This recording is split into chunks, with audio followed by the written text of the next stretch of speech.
Welcome back to smart shop YouTube channel. दोस्तों मैं हूं बिलाल खान और आप देख रहे हैं रॉयनेट का number 1 YouTube channel smart shop.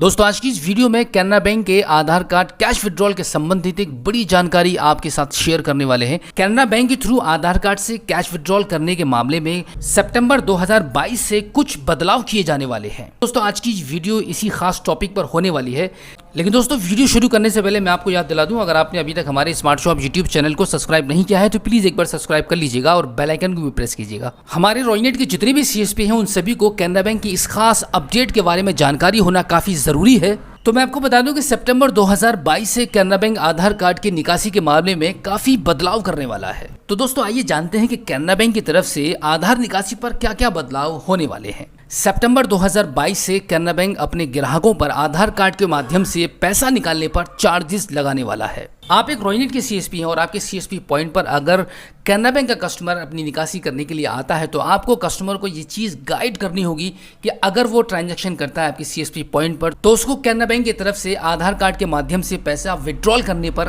क्या चार्जेस लगने वाले हैं। तो आइए हम जानते हैं कि आधार कार्ड के माध्यम से पैसा विड्रॉल करने पर कैनरा बैंक की तरफ से किस किस ट्रांजैक्शन पर क्या क्या चार्जेस लगने वाले हैं। सबसे पहले हम बात करते हैं कि नॉन BSBD कस्टमर्स के बारे में, यानी कि वो अकाउंट जो ब्रांच के थ्रू ओपन होते हैं। ब्रांच उनको 1000 रुपये से लेके 2000 रुपये तक डिपॉजिट करके अकाउंट को ओपन करती है, वो account non BSBD customers account होते हैं। अगर ये कस्टमर कैनरा बैंक BC के अलावा अदर बैंक के CSP पॉइंट पर कैश विड्रॉल करने के लिए जाता है तो उसको 30 रुपया प्लस GST ट्रांजैक्शन चार्जेस लगेंगे। नॉन BSBD कस्टमर्स के नॉन फाइनेंशियल ट्रांजैक्शन के बारे में हम बात करते हैं। अगर कस्टमर मिनी स्टेटमेंट चेक करता है या अपनी बैलेंस इंक्वायरी करता है तो उस पर भी 6 रुपया प्लस GST चार्जेस लगेगा पर ट्रांजैक्शन।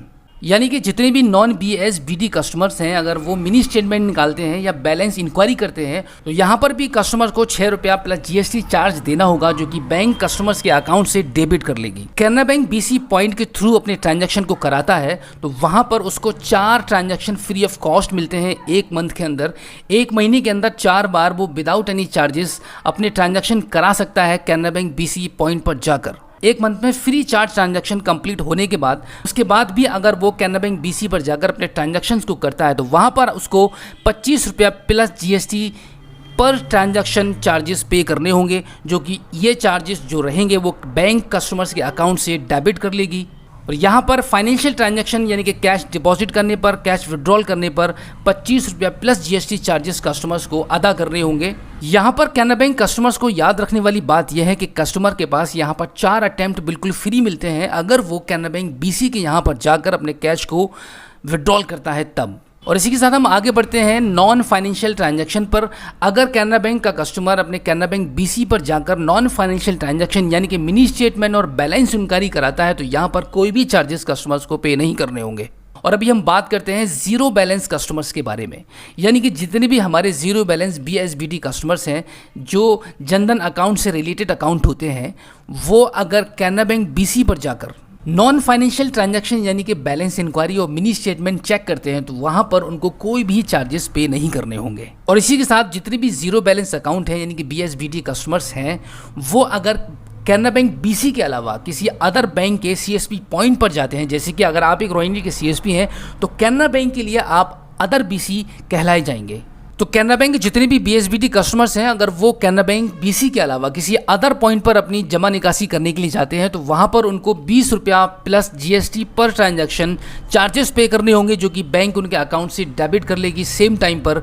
यानी कि कस्टमर अगर कैश डिपॉजिट करता है या कैश विड्रॉल करता है या फंड ट्रांसफ़र तो इस कंडीशन में भी कस्टमर्स को 20 रुपया प्लस GST पर ट्रांजैक्शन चार्जेस पे करने होंगे। कैनरा बैंक के जितने भी जनधन अकाउंट होल्डर हैं अगर वो भी कैनरा बैंक BC पर अपने जाकर ट्रांजैक्शंस कराते हैं तो इन कस्टमर्स को भी यहाँ पर 4 ट्रांजैक्शन एक महीने में बिल्कुल फ्री करने के लिए मिलते हैं। 4 ट्रांजैक्शन फ्री करने के बाद किसी भी बैंक BC के पास जाकर कस्टमर अगर ट्रांजैक्शन कराता है तो भी कस्टमर को 20 रुपया प्लस GST पर ट्रांजैक्शन चार्जेस पे करने होंगे। और नॉन फाइनेंशियल ट्रांजैक्शन में जैसे कि मिनी स्टेटमेंट और बैलेंस इंक्वायरी यहाँ पर बिल्कुल नील रहेगी। तो दोस्तों जैसे कि आपने देखा कि कैनरा बैंक अपने सभी कस्टमर्स को आधार कार्ड के माध्यम से कैश विड्रॉल और कैश डिपॉजिट फंड ट्रांसफर करने पर, बैलेंस इंक्वायरी और मिनी स्टेटमेंट भी निकालने पर कुछ इस प्रकार से कस्टमर को चार्ज करने वाली है। इसी के साथ मैं आपको बता दूं कि कैनरा बैंक के जितने भी कस्टमर्स हैं उन सभी पर ये चार्जेस 20 सितंबर 2022 से लागू होने वाले हैं। तो दोस्तों इस वीडियो में फिलहाल इतना ही। आई होप ये वीडियो आपको काफ़ी अच्छी लगी होगी। तो चलिए दोस्तों, वीडियो के आखिर में ये बात मैं आपको बताता चलूँ कि हम ऑल ओवर इंडिया रॉयनेट के सीएसपी और डिस्ट्रीब्यूटर बनाते हैं। अगर आप रॉयनेट के सीएसपी बनकर रॉयनेट के साथ काम करना चाहते हैं या डिस्ट्रीब्यूटर बनकर रॉयनेट के साथ काम करना चाहते हैं तो आप हमारे स्क्रीन पर दिए गए कॉन्टैक्ट नंबर पर हमें कभी भी संपर्क कर सकते हैं। आपकी पूरी सहायता की जाएगी।